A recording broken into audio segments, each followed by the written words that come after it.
we're going to do one of my favorite projects, and this is a window blanket. It's made with a product called Warm Window.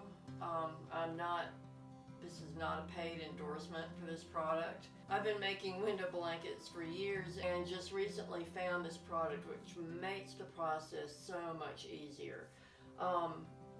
The one that I'm making for my neighbor is going on a French door like this, and it will not be a Roman shade. It is just a blanket that hangs. I've got it attached to the door with L hooks, and when I want to take the window shade off, I just take it off these hooks and hang it over here on my closet door.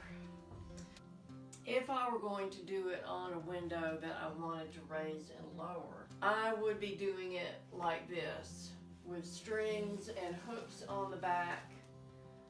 How this is done, and maybe I should take you to a different window where I can actually reach the top. Okay, here we are up in one of my bedrooms, and I've made the Roman shades for both of these windows. To start out with, on mounting these, you can see up here where I have cut a board that's just a trim board like this. It's maybe 1 by 2 inches, and cover it with your fabric. And by the way, you can use any kind of fabric for these. I tend to go with upholstery fabric, but I would stay away from a really sheer fabric, but anything that you like that goes with your decor.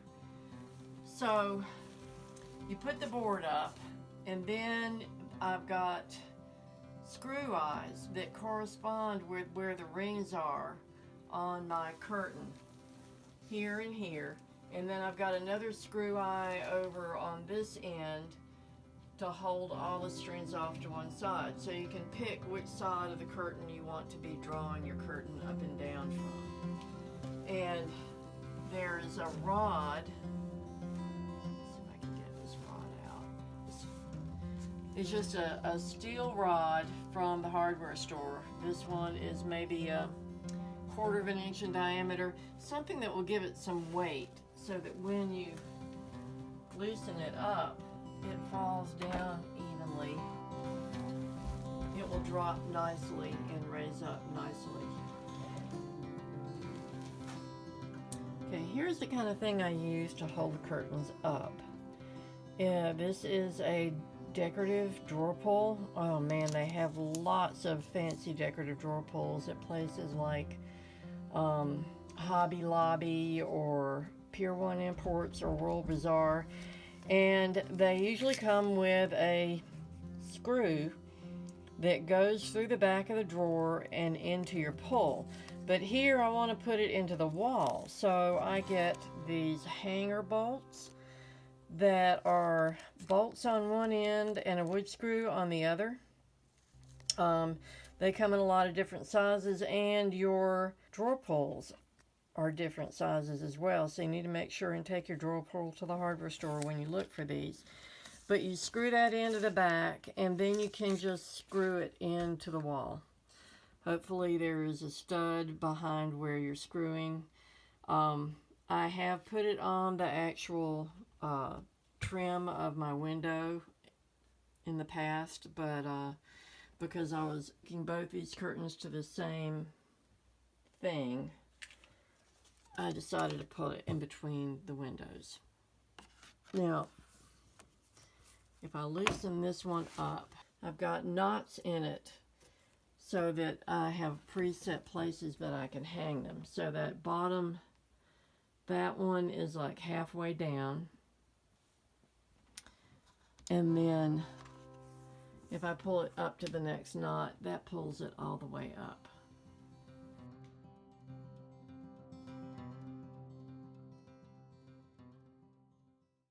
Okay, so here we are with the Warm Window product. It is a 4-layer deal. We've got the mylar backed cotton, which is on the back side of the curtain. a layer of fiberfill, a layer of mylar, and mylar with fiberfill coated on both sides. And that really does a good job of insulating. It is cut, it's 55 inches wide, so this is the width of the product. And if you want a Roman shade that folds up, you're going to have to run it horizontally up and down on your window. These little lines here are where they have fused the layers together, and you can use them to create your folds.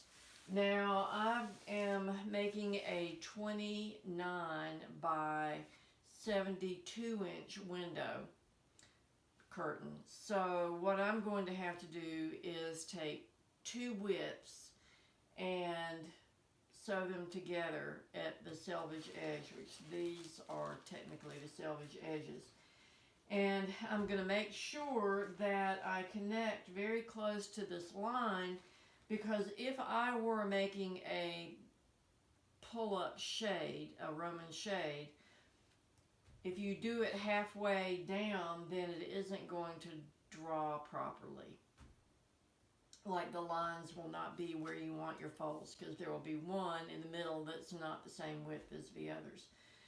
And I think that it hasn't been cut completely straight.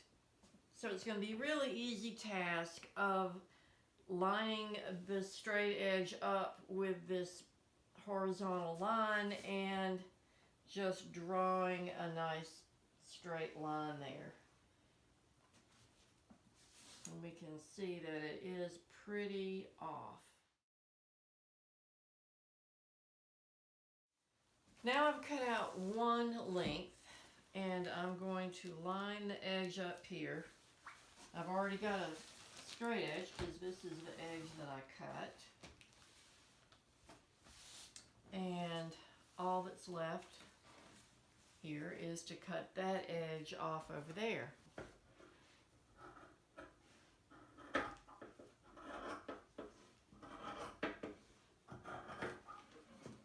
I've been making Roman shades, insulated Roman shades for my houses probably for 30 years or more.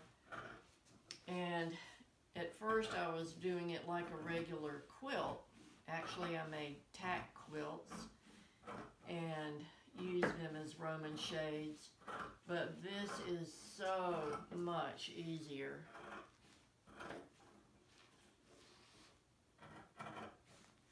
I think the first one I made, I tried to sew these horizontal lines in through my cover fabric.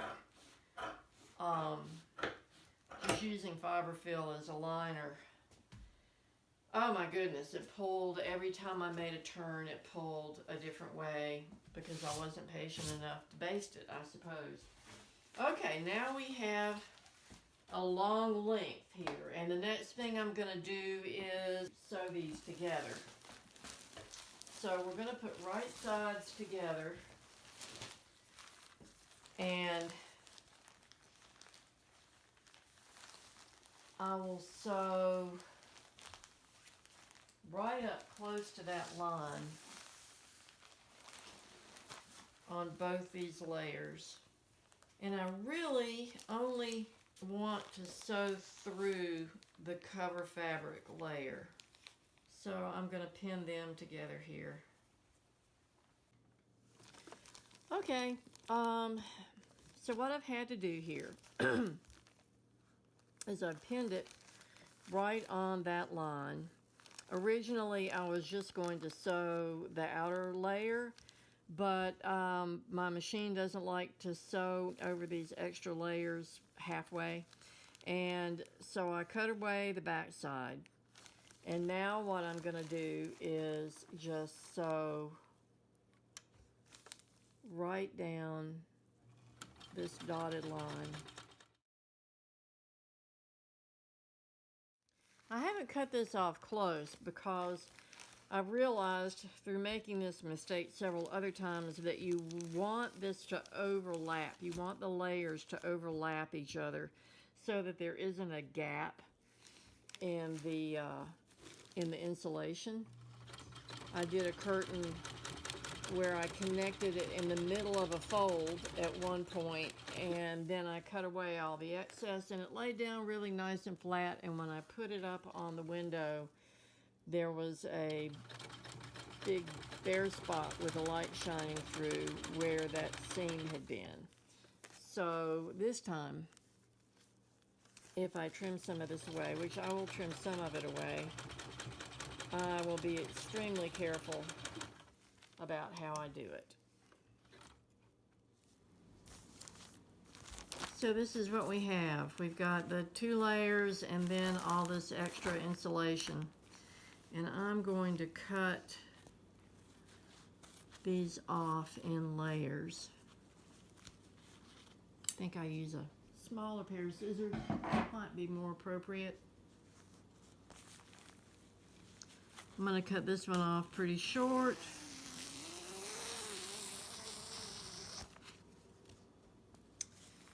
And this one off a little further out.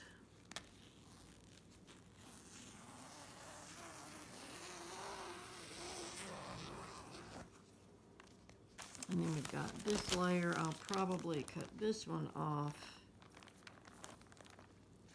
pretty short here.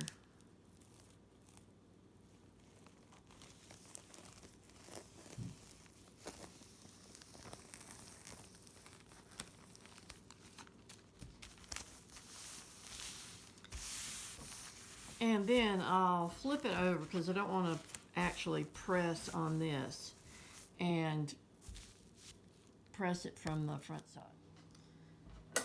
Okay, so now I have measured out 72 inches. I have pressed the seam down, but I'm still not done with that seam because I don't trust it to stay down, but we're going to get this cut off first.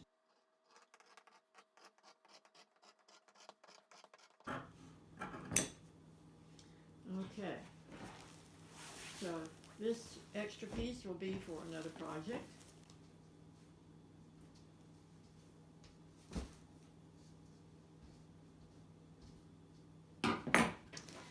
And what I'm going to do here is just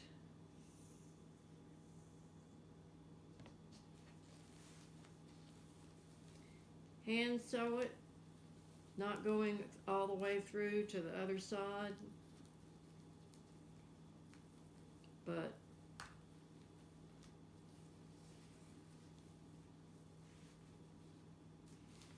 I want to make sure that this stays down.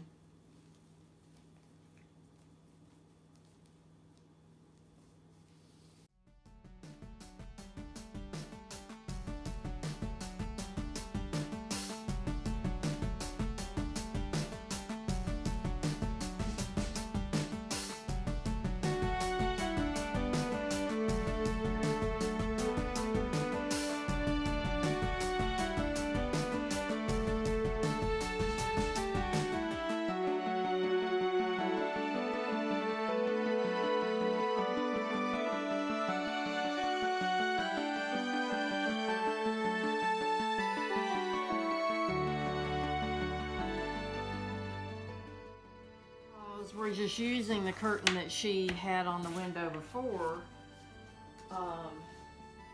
and that will work. Sometimes you can buy a finished curtain cheaper than getting raw fabric. And then I'm going to lay this face down.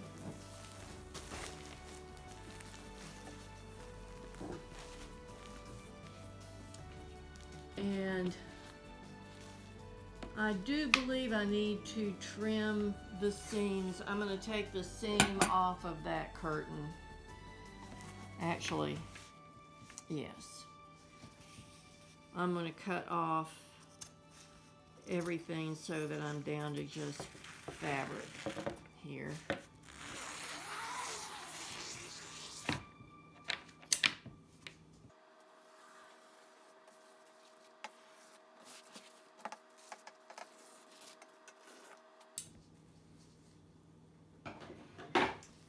Okay, And here is where the figuring comes in.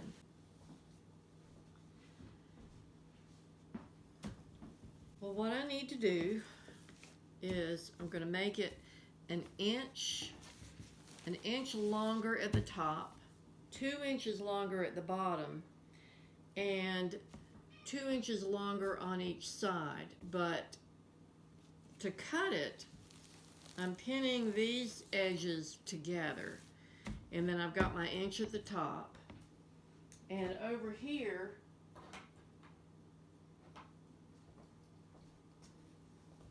on this side I'm going to mark out 2 inches.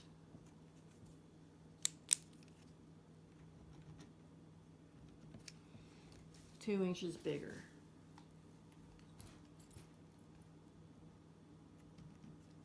And I don't really have this side pinned because after I get this cut at 2 inches bigger, then I'll be pinning the edges together. Now the inch at the top will be just folded over for a hem.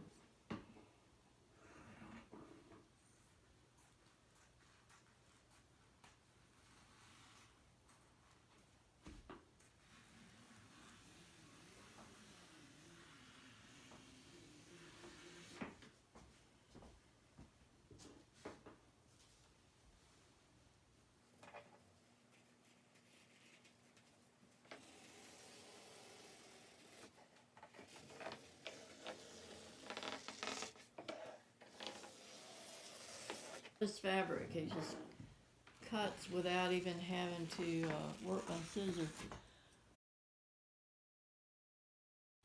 The extra cover fabric will wrap around the edge of the backing material, creating a nice 1/2 inch hem when I turn it right side out. Okay, I'm finding here that it is best to sew with the insulated part on the bottom, and I put a piece of tape here so that I can better judge my 1/2 inch. The 1/2 inch mark on my machine is really pretty short. After sewing that and getting it turned, you can see how that extra inch just folds right over the edge of this fabric, and then I've got these pieces off on the ends. I'm going to turn under about that much, a comfortable amount. This is the top of the curtain.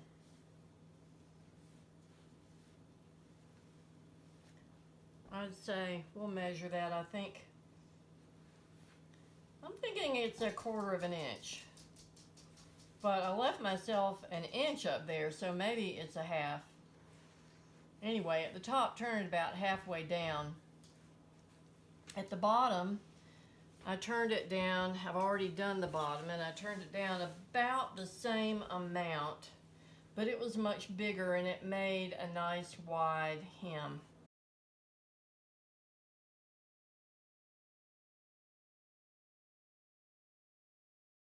Then you can just turn it over like this. And a lot of times when I'm making a hem like this, I don't even pin this part, but just to be certain that I get it even, I'll go ahead and pin.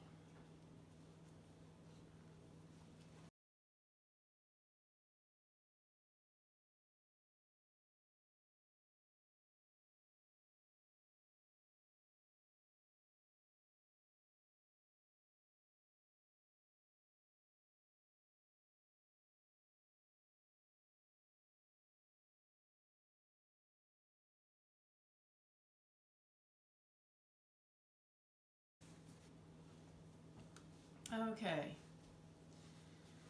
And you probably don't need to watch me sew that. So, next step will be putting in the buttonholes. So every person's buttonhole option is different on their machine. Yes, my machine is so old that my buttonhole instructions on my machine have about died. All right, so my step one is to go down. So I'm going down to the end of my mark. And then I'm setting it for step 2, which is the bar at the bottom. And then step 3 is going back up the other side. And step 4 is the bar at the top.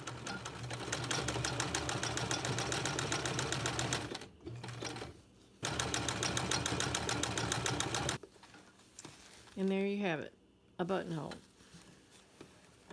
It probably didn't need to be that big, but that's just fine. We're just going to be looping it over an L hook. Well, so I have sewn all the buttonholes on and cut them open. And so these will go over the L hooks on her door. And my friend wanted me to use some, she had 2 swag ties that she wanted me to put together and use as a valance across the top. So, and I just sewed it this way so that when it flips over, it looks like that. It is kind of nice to have the valance at the top on such a plain curtain. Now, if I were going to make this so that it folded up, let me show how I would do that. I'll turn it on the back side here, and I usually start at the top and allow an extra section at the top, so I will go here and turn up 2, and then go down 2, turn up 2 more, so that there are 2 segments for each fold. It ends up being 4 segments, 1, 2, 3, 4 for each fold that you have. So that way. And there is my seam right there. And if I hadn't put that, if I hadn't made a point to put that on this folded part, then this would have not been folding up properly. And then the bottom would be like that. So when it was pulled up, when the curtain was pulled up, it would look like this.